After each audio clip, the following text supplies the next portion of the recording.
Hi everyone, welcome back to my channel. My name is Katie, just a millennial who has been experiencing existential dread since age 9. So I guess I'm doing a booktube channel now. I guess that's where we're going with this channel. I don't know, I'm just kind of running with it. Gonna get right into it, my October wrap-up. So in no particular order, I read 8.5 books. I'm in the middle of one. I'm probably gonna finish this one before the end of October, and I might start another one. So we will see. So the first book I have here is Scythe. This is the one that I most recently read. This is set in a dystopian future, but it's set in 2042, which I think is like a little too close. I think maybe if they set it in like 2200 or somewhere around there, it would seem a little bit more realistic. But anyway, this is a future where there is no more disease, there is no more death. Everything's curable. If you get hurt or anything, you just go to a revival center instead of a hospital and you get revived no matter what happens to you. Because of that, the population of the earth is growing, and there are people who are picked to be scythes, which are essentially like, what are they called? Like grim reapers, basically, is what they are. And they glean people, is what it's called, to remove them from the earth. So you can't remove yourself from the earth. You can only get removed if you get removed by a scythe. And so scythes take on apprentices. And this is the story of 2 of those apprentices. I did give this 5 stars, so I will be also putting this in my 5-star book review video, but there's also 2 more books to this series, I guess, so I am definitely going to be adding those to my TBR. This is called The Cheerleaders. This is a young adult book, kind of like, it's not horror, but basically it's about a high school, takes place in a high school cheerleading team. The cheerleading team got cut from the school because one year 5 cheerleaders, all unalived, I don't know if I can say that other word on YouTube, 5 cheerleaders all unalived in the same year. And so basically one of the girls ended up unaliving herself, and then the sister starts looking into it because she doesn't think that her sister could have possibly done that to herself, and then starts looking into what happened to the other girls and trying to like unravel a little bit of a mystery. I mean, it was okay. It was a young adult book. I probably wouldn't read it again, but like, I mean, I kept wanting to read it because I wanted to find out what happened. So yeah, I mean, somewhere around 3.5, 4 stars. So this may or may not count because I read it for school, but it's called Climate Justice. It's by Mary Robinson, who is the former president of Ireland. It's really short. Basically, it's 9 chapters, which is basically 9 different people's stories of, I think it's 9 chapters, somewhere around there. It's 9 different people's stories of basically how they suffered from climate. It's 10 chapters, and there's also a prologue by the author. But anyway, it's these people, like indigenous groups or people who generally are forced to survive off the land, nomadic groups. It also talks about Hurricane Katrina in the United States and how certain communities have noticed this climate problem since way before scientists have even been talking about it, and about what these people are doing to try to help their communities. And yeah, I mean, it's a quick read. It's an easy read. I only had to read like 3 chapters at a time for school, but I literally read the whole thing in one sitting. It is so good. Honestly, I know it's a book for school, but I give it 5 stars. This one is cheating a little bit. So this is Behind the Beautiful Forevers. This is for school, and I'm reading it again for school. But I already read this by myself a couple months ago. The thing is now though, reading it for school is a different experience I had than when I read it by myself for fun. So this is a journalist who goes in, I don't think she actually lived in the slum, but she lived nearby a slum by Mumbai, India. And she interacted with these people. She studied these people for 3 years, just, you know, learning about their way of life and the struggles that they face. And there are so many struggles that they face, but a lot of them don't want to leave where they're living. And it's just a really deep dive into their way of life and It's very enlightening, and honestly, when I read it by myself, it was actually harder. It's easier for me to read this second time because I'm looking for very specific things in the text. So I'm actually having a much easier time reading it, and I might like it more this time. I don't know what that says. I mean, I think it's probably like 4 or 5 stars. It's pretty good. I just dropped my books. This one is An Anonymous Girl. So this one I got like fairly cheap. I just picked it up for the heck of it. This book was okay. I read it pretty quickly, mostly because I had nothing better to do.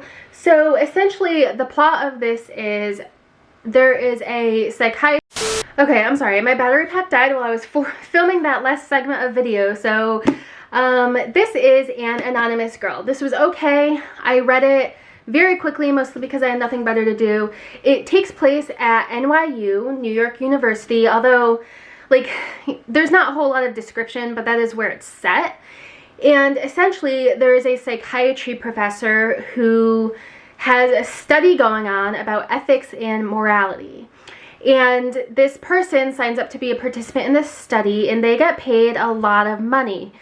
And the psychiatrist likes this girl's answers, so she says that she wants to study this girl further and asks if she will, you know, do a whole bunch of extra experiments for a lot of extra money. And the girl says yes.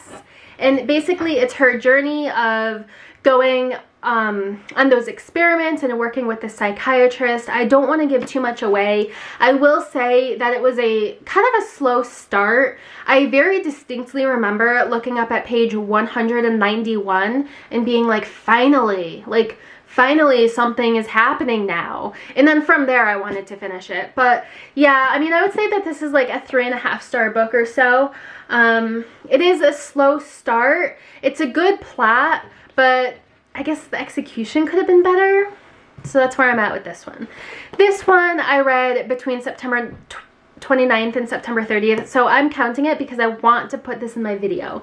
This is called Dear America, Notes of an Undocumented Citizen. So this guy, he is a journalist in the United States, but he came from the Philippines when he was a child, came illegally, didn't have any papers or anything. Sorry if you hear my dog.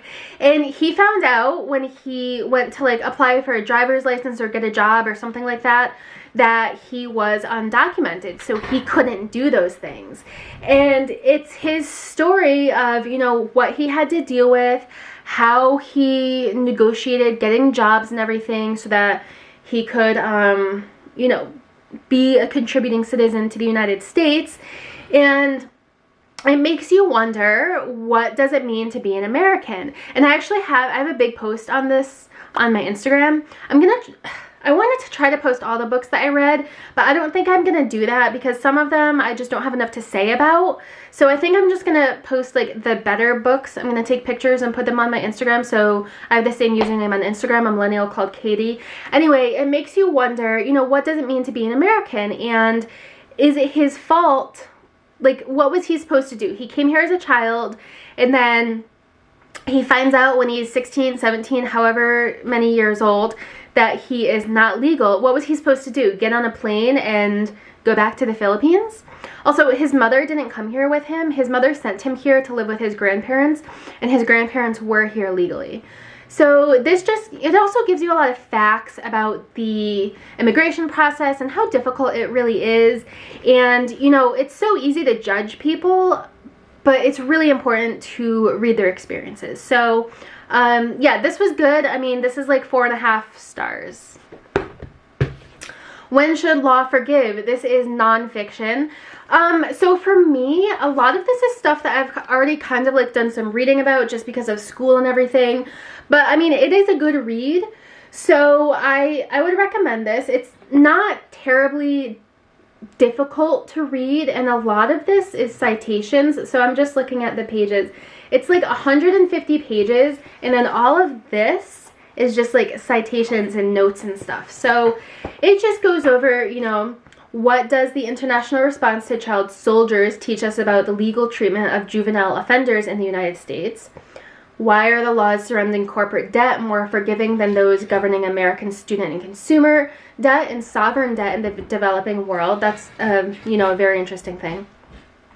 When do laws of tools of forgiveness, amnesties, and pardons strengthen justice, peace, and democracy? And when do they undermine law's promise of fairness?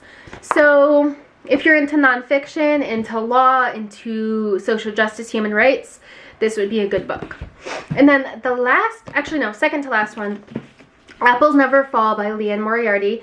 So this is the first book I've read by her, and this is why I picked up another book by her at a book sale, and I'll probably be adding some more from her to my TBR list. Sorry, I'm like, my words are mixing up. So this was very interesting. I really liked it. Normally I would shy away from books this big, but it just had so many good reviews that I felt like I would give it a try. And I also had like a little bit of an extra discount because I'm a Barnes & Noble member, so it was actually 40% off. And then I think it may have been like even a little more because, anyway, so this was essentially the same price as if I had bought it like on Amazon for like $17. I was able to buy it from a bookstore. I'm gonna make an entire video about how I decide where to buy my books from. Do I buy them from the bookstore? Do I buy them from book sales, Barnes & Noble, thrift books, etc.? Anyway, so this is about a family who there are 4 adult kids, and long story short, the mother goes missing.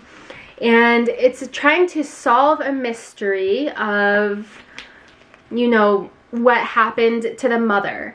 And it is really important to note that this book does talk a lot about tennis because the father was a tennis coach and the children were all like really serious tennis players.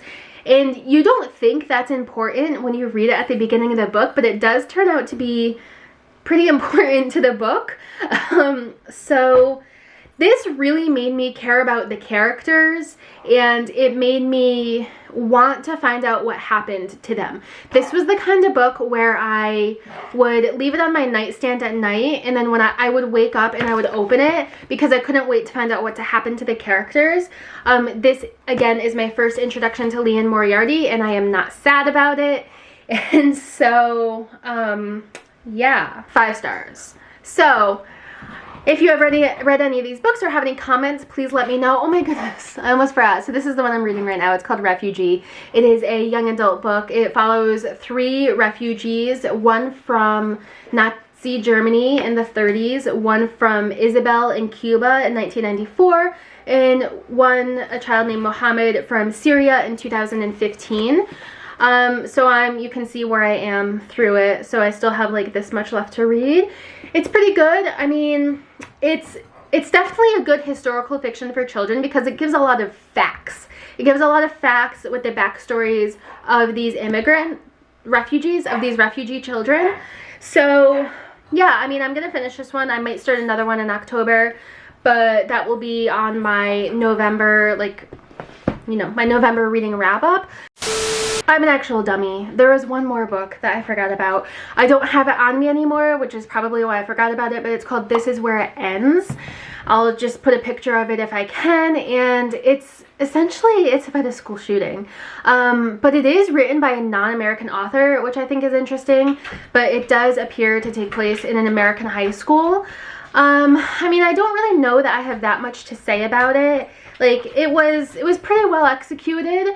That's not a situation I've ever been through, so I can't speak too much to that, but I mean, it was okay. So anyway, now I am actually done. Please leave a comment below. Make sure to give this a thumbs up and don't forget to subscribe.